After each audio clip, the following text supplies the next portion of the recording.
Bonjour mes chères étudiantes et mes chers étudiants. Aujourd'hui, dans cette vidéo, je vais vous faire la correction de la série des exercices que je vous ai postés dans mon espace sur la plateforme Moodle. J'espère que vous avez pu faire ces exercices simples sans grande difficulté. On va faire la correction et surtout, n'hésitez pas à interagir via la plateforme si vous avez des questions. J'espère que je serai claire dans mes explications. Entamons le premier exercice. Donc, comme vous le voyez ici, on doit répondre. Donc, répondez aux questions suivantes en vous référant à la figure ci-contre. En A, on a une solution A. En B, on a une solution B. En C, c'est une tension ou une pression. Et en D, c'est une tension ou une pression qu'on va exercer. Donc, ça va être exercé sur la solution A et D sur la solution B. La solution A et B sont séparées par une membrane semi-perméable, c'est-à-dire qu'elle ne laisse passer que les molécules d'eau et non les solutés dissous dans les solutions. Donc, la question globale, c'est qu'il faut déterminer le potentiel des solutions hydriques des solutions A et de la solution B à une température fixe de 27 degrés en indiquant le mouvement net de l'eau entre les deux solutions. Donc, là, c'est un rappel de la valeur de R, qui est donc la constance des gaz parfaits, qui est égale à 8,314 pascal, mol moins 1, mètre cube et Kelvin moins 1. Première question, la solution A est de l'eau distillée. La solution B possède une molarité de 0,1 mol par litre. C et D sont égales à 0. C'est-à-dire qu'il n'y a ni pression ni tension qui sont exercées sur les solutions A et B.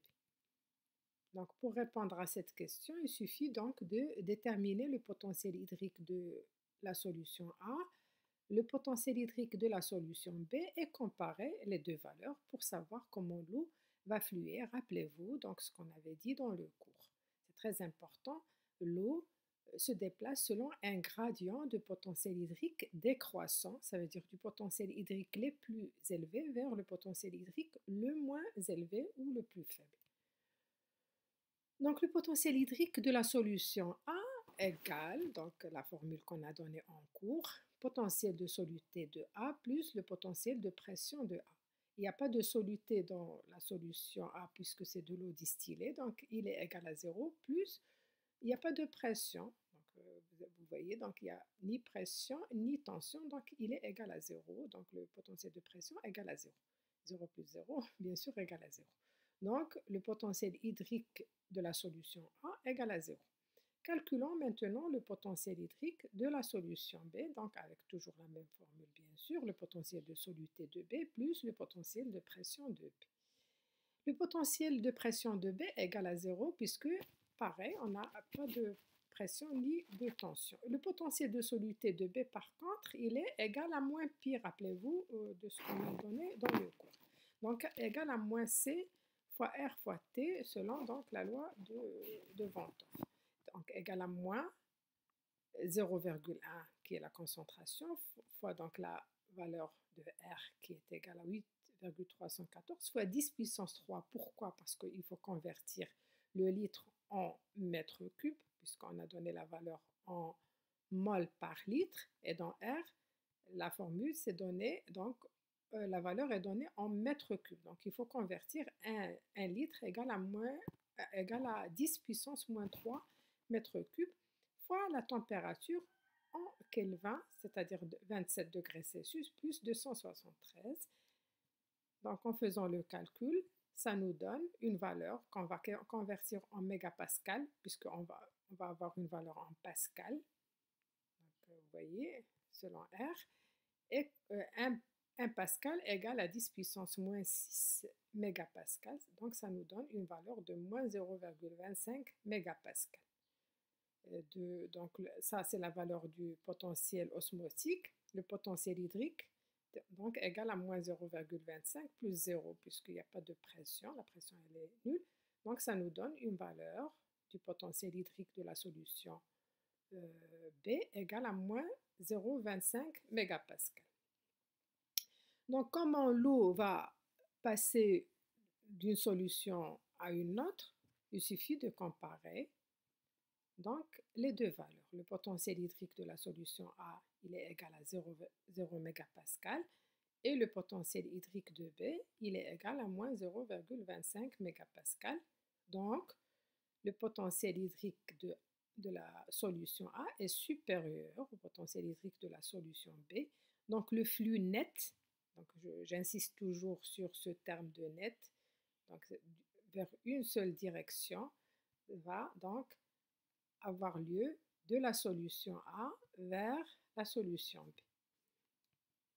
Entamons avec toujours le même exercice 1. Donc, deuxième cas de figure, la solution A possède une molarité de 0,1 mol par litre. La solution B est de l'eau distillée. C représente cette fois une pression de l'ordre de 0,25 mégapascal et D, elle est égale à 0. Donc, pour répondre, pareil que tout à l'heure, on va déterminer le potentiel hydrique de la solution A, le potentiel hydrique de la solution B et on va comparer. Pareil, donc, potentiel hydrique de la solution A, c'est pareil puisque c'est la même concentration que tout à l'heure, donc 0,1 mol par litre, ça nous a donné une valeur de moins 0,25 mégapascal. Là, on a une pression donc, exercée sur la solution A de l'ordre de 0,25 mégapascal qu'on va ajouter. Donc, le potentiel de pression, il est égal à 0,25. Moins 0,25 plus 0,25, ça nous donne une valeur du potentiel hydrique de A qui est égale à 0. Le potentiel hydrique de la solution B, cette fois, puisque c'est de l'eau distillée, donc il n'y a pas de soluté, donc le potentiel osmotique, il est égal à 0, il n'y a pas de pression. Donc en D, pas de pression. Donc le potentiel de pression de B est égal à 0, donc ça nous donne une valeur du potentiel hydrique de B qui est égale à 0. On compare, c'est la même valeur, le potentiel hydrique de B égal au potentiel hydrique de A, donc pas de flux net entre A et B. Donc il y aura toujours, comme je dis toujours aux étudiants, de l'eau qui va passer de A vers B et de B vers A, mais il n'y a pas un seul sens, il n'y a pas de flux net entre A et B puisque les deux potentiels hydriques sont égaux dans les deux solutions. Troisième cas de figure, la solution A est une solution de 0,5 mol par litre. La solution B est une solution ayant une molarité de 1 mol par litre. C représente une pression de 0,46 mégapascal et D représente une tension de 0,23 mégapascal. Je sais que la plupart des étudiants me posent cette question, qu'est-ce que c'est qu'une tension? Quelle est la différence avec une pression? Donc, pour rappel, une tension, c'est une pression négative. C'est pour ça qu'elle va prendre une valeur négative. Donc, c'est moins, normalement, égal à moins 0,23 qu'on va voir donc, en faisant le calcul. Donc, pareil que les deux questions précédentes, le potentiel hydrique de A, donc avec la même formule, ça nous donne, cette fois, c'est donc la concentration avec la loi de Van 't Hoff, moins 0,5 pour la concentration, fois 10 puissance 3 pour convertir, bien sûr, comme j'ai dit, du litre en mètre cube, fois la valeur de R, fois la température en Kelvin. Donc 27 plus 273, ça nous donne 300. Ça nous donne une valeur en mégapascal qui est égale à moins 1,25 mégapascal. Le potentiel hydrique donc de A égale au potentiel osmotique plus le potentiel de pression. Cette fois, on a donné une valeur de pression qui est égale à 0,46. C'est une pression, elle est positive, donc on va l'ajouter dans la formule du potentiel hydrique de A, moins 0,25 pour le potentiel osmotique, plus 0,46 pour le potentiel de pression. Ça nous donne une valeur du potentiel hydrique de la solution A qui est égale à moins 0,8 mégapascal. Le potentiel hydrique de la solution B. Alors, c'est pareil, donc potentiel osmotique plus potentiel de pression. Cette fois, la molarité de la solution B, elle est égale à 1 mol par litre. Donc, rappelez-vous, tout à l'heure, on avait 0,1, ça nous donnait une valeur de moins 0,25. Donc, c'est 10 fois plus. Il suffit donc de multiplier par 10 pour avoir la valeur, tout simplement. Ce n'est même pas la peine de refaire le même calcul. Ça nous donne moins 2,5 mégapascal. Et comme je disais tout à l'heure, là, c'est une tension, donc c'est une pression négative. Elle va prendre donc plus, moins 0,23, donc ça nous donne une valeur du potentiel hydrique de la solution B qui est égale à moins 2,73 mégapascal. Donc comparons les deux valeurs tout simplement. Le potentiel hydrique de la solution A qui est égal à moins 0,8 mégapascal et le potentiel hydrique de la solution B qui est égal à moins 2,73 mégapascal. Donc, le potentiel hydrique de la solution A est supérieur au potentiel hydrique de la solution B. Donc, le flux net de l'eau va passer de la solution A vers la solution B, bien sûr, selon un gradient de potentiel hydrique décroissant, comme je le dis et je le répète toujours. Passons à l'exercice numéro 2. Alors, on plonge une cellule d'épiderme d'oignon rouge dans une solution de saccharose à 0,5 molaire. On n'observe aucun mouvement de l'eau, c'est-à-dire il n'y a pas d'échange entre la cellule et son milieu extérieur, c'est-à-dire la solution où elle baigne. Première question, calculez la pression osmotique de la solution de saccharose à une température de 25 degrés Celsius. Cette fois, on vous donne une valeur de la constance des gaz parfaits en bar qui est égale à 0,082 bar, Kelvin-1, mol-1 fois litre. Et on sait qu'un bar est égal à 0,1 mégapascal. Donc, j'ai voulu vous donner les deux valeurs de R pour que vous puissiez faire les calculs avec les deux valeurs. Donc, en déduire le potentiel hydrique de cette solution. Pour répondre à cette question, donc, comme c'est du saccharose, donc le I est égal à 1, donc la loi de Van 't Hoff nous donne pi de la solution égale à C fois R fois T, donc la concentration qui est égale à 0,5 fois, on va donc utiliser le R qui est donné en bar dans l'énoncé, fois 25 plus 273 pour avoir la température en Kelvin, et fois 0,1 pour convertir la valeur en mégapascal, puisque on préfère toujours avoir la valeur en mégapascal qu'en bar, mais bon, c'est juste aussi de l'avoir en bar. Il suffit de multiplier par 0,1 pour la convertir tout simplement en mégapascal. Donc le pi qui est égal, en faisant le calcul, ça nous donne une valeur de 1,22 mégapascal. Donc on peut avoir le potentiel de soluté de la solution qui est égal à moins pi, donc égal à moins 1,22 mégapascal. D'accord. Pour avoir le potentiel hydrique de cette solution, donc on peut donc utiliser la formule qu'on connaît très bien, le potentiel osmotique plus le potentiel de pression. Or, le potentiel de pression de cette solution, il est égal à est nul, puisque donc il n'y a pas de pression dans la solution, elle est isolée, on n'exerce aucune pression sur cette solution.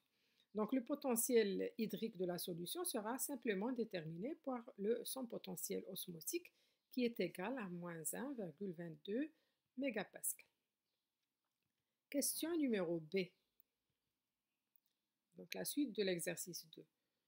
Calculer le potentiel osmotique de la cellule, sachant que son potentiel de turgescence est de 0,6 mégapascal. Donc pour répondre, on a déjà donc la solution, vous le savez, dans l'énoncé, elle n'échange pas avec son milieu. Elle est en équilibre, en effet. Donc la solution étant en équilibre avec la solution externe, donc elle possède le même potentiel électrique que la solution externe. Vous êtes d'accord, je suis sûre. Donc le potentiel hydrique de la cellule égale le potentiel hydrique de la solution qui est égal, selon le calcul de la question de la question A, donc égal à moins 1,22 mégapascal. On nous donne le potentiel de pression de la cellule qui est égal à 0, donc toujours une valeur positive, vous le savez, pour le potentiel de pression, qui est égal à 0,6 mégapascal. Et on nous demande de déterminer le potentiel osmotique, donc il suffit de trancher tout simplement le potentiel de pression du potentiel hydrique de la cellule, selon donc la formule du potentiel hydrique égale au potentiel osmotique plus le potentiel de pression, donc moins 1,22 moins 0,6, c'est-à-dire la valeur du potentiel de pression qu'on nous a donné dans l'énoncé. Ça nous donne une valeur du potentiel de soluté qui est égale à moins 1,82 mégapascal. Donc pour rappel, le potentiel osmotique et le potentiel hydrique ont toujours une valeur négative. Par contre, le potentiel de pression, il est toujours supérieur ou égal à 0. La valeur minimale du potentiel de pression est égale à 0. L'exercice numéro 3. Soit deux cellules contiguës, c'est-à-dire des cellules voisines, ayant pour composante de leur potentiel hydrique les valeurs suivantes. Pour la cellule 1, le potentiel osmotique moins 8 bars, potentiel de turgescence 8 bars. Pour la cellule 2, potentiel osmotique moins 6 bars, potentiel de turgescence 2 bars. Alors, la première question, calculer la valeur du potentiel hydrique de chaque cellule, ce qui est très très simple, et en déduire le sens de flux net d'eau entre ces deux cellules. Donc, c'est presque la même chose de ce qu'on avait vu sur l'exercice numéro 1. Donc, il suffit donc d'ajouter le potentiel de soluté plus le potentiel de pression, ça nous donne une valeur du potentiel hydrique de la cellule 1 qui est égale à 0 bar. Et pour la cellule 2, pareil, donc moins 6 plus 2, ça nous donne une valeur de moins 4 bar. Donc le potentiel hydrique de la cellule 1 supérieur au potentiel hydrique de la cellule 2. Donc l'eau va passer, bien sûr, de la cellule 1 vers la cellule 2. Et rappelez-vous ce qu'on avait vu dans le cours pour les cellules contiguës, donc le passage de l'eau toujours selon un gradient de potentiel hydrique décroissant, c'est-à-dire du potentiel hydrique le plus élevé vers le potentiel hydrique le moins élevé. C'est ce qui va permettre justement le passage de l'eau entre les cellules d'un tissu végétal. On va donc enchaîner avec l'exercice 3.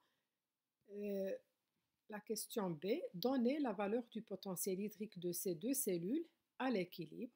On considère que leur volume est identique, ça c'est très important, et que leurs capacités hydriques sont semblables, est égale à une même constante.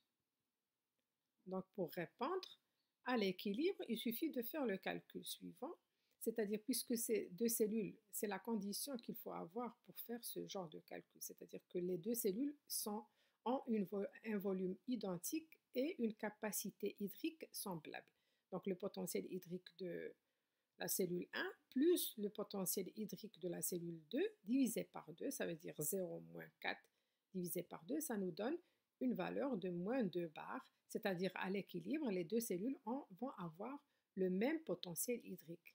C'est tout à fait normal puisqu'il y a un échange d'eau entre les deux cellules et à l'équilibre, ils vont avoir le même potentiel hydrique. Donc, puisque les deux cellules ont la même capacité hydrique et le même volume, on peut faire ce genre de calcul. On va voir avec l'exercice qui va suivre une autre situation pour faire justement la différence dans ce calcul du potentiel hydrique à l'équilibre. Donc, on peut effectuer ce calcul car les deux cellules sont considérées comme ayant la même capacité hydrique et le même volume. C'est la condition qu'il faut avoir pour faire ce calcul. On va passer à l'exercice 4, justement, pour comparer avec l'exercice 3 à la fin. Donc, une cellule, cette fois, ayant une composante centre potentiel hydrique, pour composante, le potentiel osmotique moins 0,6 mégapascal. Donc, tantôt je vous donne les valeurs en bar, tantôt en mégapascal, pour donc les avoir en deux, pour avoir justement les deux unités et donc être à l'aise avec les deux unités. C'est très facile de convertir du bar en mégapascal et vice-versa. Donc on plonge la cellule dans une solution de saccharose à 25 degrés Celsius dont le potentiel osmotique est de moins 0,4 mégapascal. Donc, on vous donne le potentiel hydrique de la solution du saccharose à moins 0,4 mégapascal. On vous donne les composantes du potentiel hydrique de la cellule. Donc, c'est très simple de savoir comment l'eau va fluer entre la cellule et la solution extérieure. Donc, ici, le potentiel hydrique de la cellule, donc il suffit d'ajouter les deux composantes, ça nous donne un potentiel hydrique égal à 0 mégapascal. Le potentiel de la solution, donc égal à moins 0,4, donc plus 0 puisqu'il n'y a pas de pression, ça nous donne un potentiel potentiel hydrique pardon, de la solution qui est égal à moins 0,4 mégapascal. Donc, dans ce cas, on a le potentiel hydrique de la cellule qui est supérieur au potentiel hydrique de la solution. Qu'est-ce qui va se passer en fait? Parce que la cellule, normalement, elle est turgescente puisqu'elle a un potentiel hydrique très élevé. Le plus grand et le plus important des potentiels hydriques, c'est la valeur 0.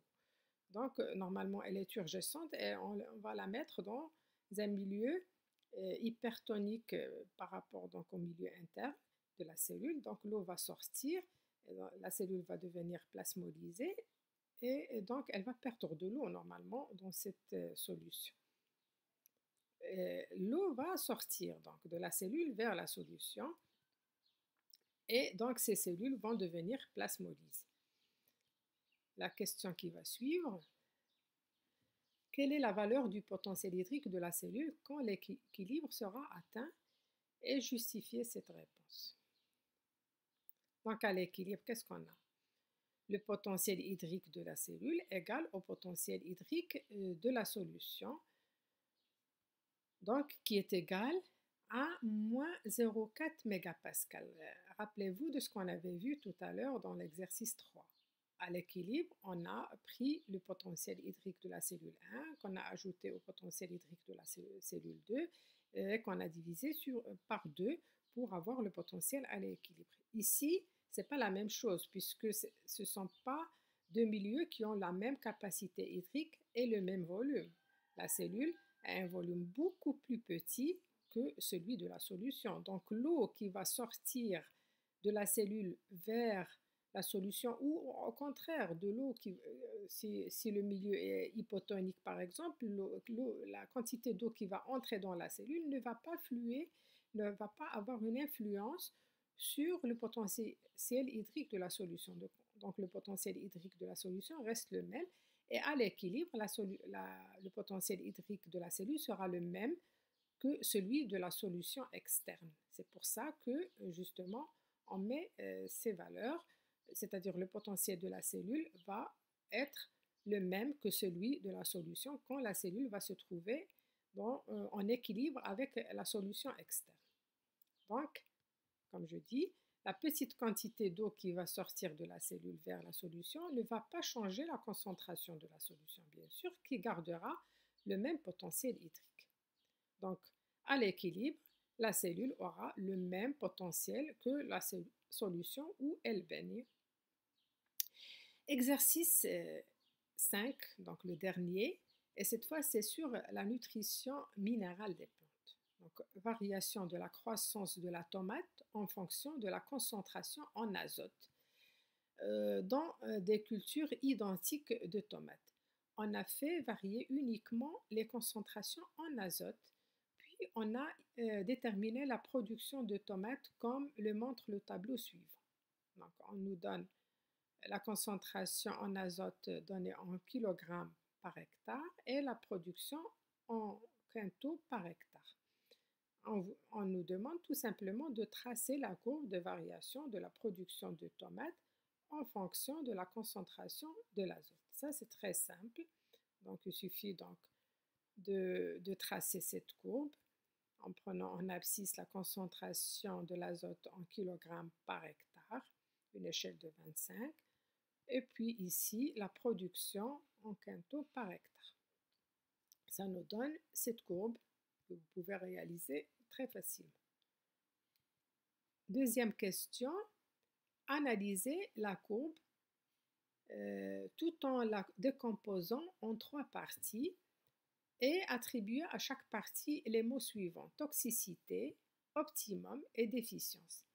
Et par une flèche, indiquer la concentration critique, la définir et donner sa valeur en kilogrammes par hectare. Donc ici, selon cette courbe, on peut la décomposer en 3 parties. Cette partie, c'est la déficience. On aura l'occasion d'expliquer tout ça en cours.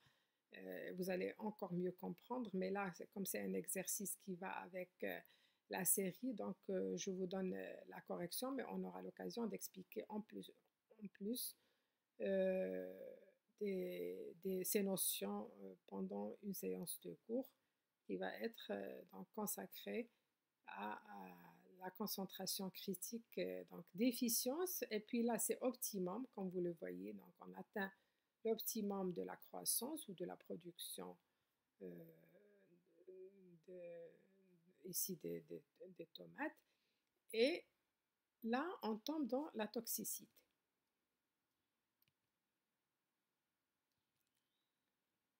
Donc, on va analyser cette courbe tout en la décomposant en 3 parties, comme on vient de dire: toxicité, optimum et déficience, et par une flèche, indiquer la concentration critique. La définir et donner sa valeur en... Donc, la concentration critique, c'est la concentration mesurée dans les tissus et située juste au-dessous de la concentration qui provoque la croissance maximale. Donc ici, sa valeur, elle est de 150 kg à l'hectare. Troisième question, un agriculteur a utilisé une quantité d'azote de 300 kg à l'hectare pour améliorer le rendement agricole des tomates. A-t-il raison et pourquoi? 300 kg à l'hectare est une concentration très toxique pour la culture des tomates, donc, selon la courbe qu'on vient de tracer dans la question 1. La croissance des plantes et le rendement seront fortement inhibés. Donc, vous voyez ici, à partir de 225, on tombe dans la toxicité. Donc, s'il met une concentration de 300 kg à l'hectare, il est déjà dans la toxicité. Et donc, au lieu d'augmenter le rendement, il va fortement l'inhiber parce que c'est des concentrations très critiques. Et donc, pour conclure avec cet exercice, l'utilisation des engrais azotés doit être bien contrôlée.